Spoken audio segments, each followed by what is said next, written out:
మన రాష్ట్రం గురించి మాట్లాడితే రాజకీయం ఉందా అన్న మొత్తం వ్యాపారమే గదా! రాజకీయం లేకపోయినా వ్యాపారం అయితే జబర్దస్త్ ఉన్నది. అదే అంటన్నా. రాజకీయ వ్యాపారం జబర్దస్త్ ఉన్నది. ఇక నడుస్తుంది అట్లా. ఇక హ్మ్. రాచరిక పాలన మొదలెట్టింది కాంగ్రెస్.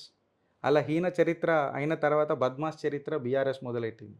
ఇక ఈ రెండిటిని కడిగేసి ఒక బంగారు తెలంగాణకు బాటేసేది ఒకటే పార్టీ. ఇప్పుడు మళ్ళా నేను చెప్తే గిరీష్ నువ్వు ఒక పార్టీకి అఫిలియేటెడ్ ఉన్నావని చెప్పి అందరు గాయ గాయ గత్తర్ గత్తర్ ఒర్రుతారు. హ్మ్. అరే కాదురా నాయనా నేను కులయం సపోర్ట్ చేస్తారా భయ్ అని చెప్పినా గానీ ఇంటలేరు. ఆ! కాంగ్రెస్‌ది హీన చరిత్ర, బీఆర్ఎస్ బద్మాష్ చరిత్ర ప్రజలు జూషిండ్రు అన్నయిపోయిండ్రు. మళ్ళా 10 సంవత్సరాల తెలంగాణ ఉత్సవాలు అని ఇద్దరేగా స్టేజ్ ఎక్కి కూసున్నారు. ఎట్లా జూడాలి?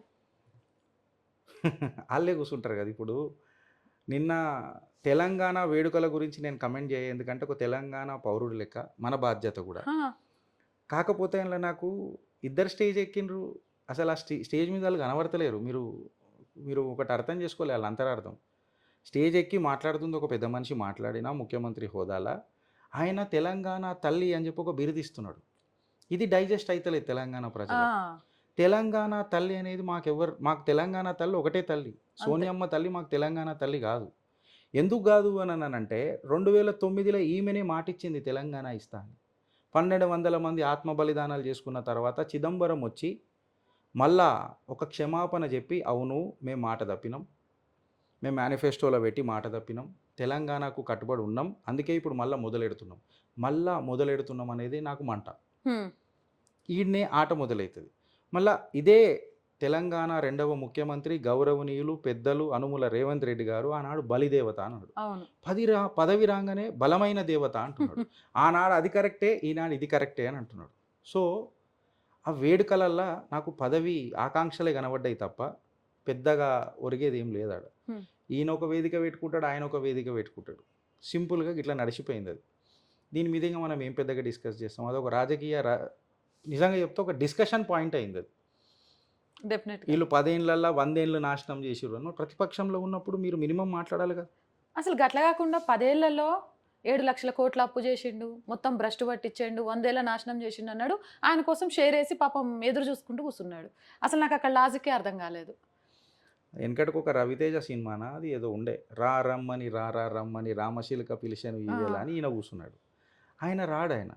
ఆయననేమో మన 'కిక్' సినిమాల 'రవితేజ' ఉన్నాడు. గోరే గొగ్గోరే అని అనుకుంటా కూర్చొనున్నాడు. సో, ఈళ్ళిద్దరిది ఒక నాటకం అని అంటా నేను. కాంగ్రెస్, బీఆర్ఎస్ కూటమి ఎప్పటినుంచో ఉండే. అవు. నేను ఒక సిక్కకు 2 ఫేసులుంటాయి గదా! ఆ! చిత్తు, పత్తు అనని. ఒక చిత్తు, పత్తు ఈయన. అది ఉష్కేలేస్తే తెలుస్తది. అది మధ్యలో పడతది గదా! అప్పుడు గిలగిల గట్టుకొని చస్తారు ఈళ్ళు గాయ గాయ గత్తర గత్తరై. అయితే పికింగ్ అప్ ది పాయింట్ ఇప్పుడు మనం మాట్లాడితే 7,00,000,00,000 అని మీరన్నారు గదా! హ్మ్. 7,00,000,00,000 కేసీఆర్ జేయలే. హ్మ్. కేసీఆర్ చేసిన తప్పు కేసీఆర్‌కి. మేము చిత్రగుప్తులం గదా! చిట్టా కరెక్ట్ ఇప్పాల. అవు. ఈయనొచ్చినప్పుడు శ్వేతపత్రం ఇచ్చే. 6,00,000,00,000 1,00,000,00,000 నువ్వే చేస్తీవి గదా! ఇప్పుడు రాంగానే 5 6 నెలల్లో. నెలల్లో 1,00,000,00,000 అప్పు. శ్వేతపత్రం ఈయన ఇచ్చిండు గదా! అవు. 5.5 అవును. చలో ఈయనకే బెనిఫిట్ ఆఫ్ డౌట్ ఇద్దాం. 6,00,000,00,000 ఆ! కొంచెం 5.5 చేంజ్ ఏమో ఉండే. అవును. బెనిఫిట్ ఆఫ్ డౌట్ కేసీఆర్‌కి చలో పాపం ఆయనను తిట్టుకుంటూ వచ్చినాం. ఆయనను తిట్టుకుంటూ అందాం. 6,00,000,00,000 అయితే శ్వేతపత్రం ఈయననే ఇచ్చిండు గదా! అసెంబ్లీ అవును. సాక్షిగా. మళ్ళా 1,00,000,00,000 చేస్తీవి గదా! హ్మ్. ఇయాల 6 గ్యారంటీల పేర్ల మీద నువ్వు తెలంగాణ ప్రజల జీవితాలను ఆవిరి చేస్తలేవా? అవును. 300,00,00,000 నీకు సుమారు ఆర్టీసీకి ఖర్చయితున్నది. ఎవరు అడిగిర్రు నిన్ను అని జెప్పి ప్రజలు అడుగుతున్నారు. మహిళలే అడుగుతున్నారు. అవును. ఇయాల కాలేజీ పోయే పిల్లలు నాకు ఫోన్‌లు చేస్తున్నారు. "అన్న ప్రాబ్లమ్ ఇట్లా అయితుందన్న. ఈళ్ళు అర్థం చేసుకుంటలేరన్న. మాకు మేము ఒడడిగినామన్న. ఒ రూ.